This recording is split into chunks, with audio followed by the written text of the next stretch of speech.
Somewhere down this road, so keep in touch.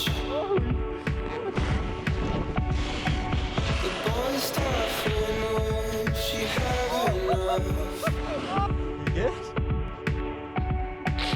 I wanna find that you I used to know. Whatever happened to the man that she followed?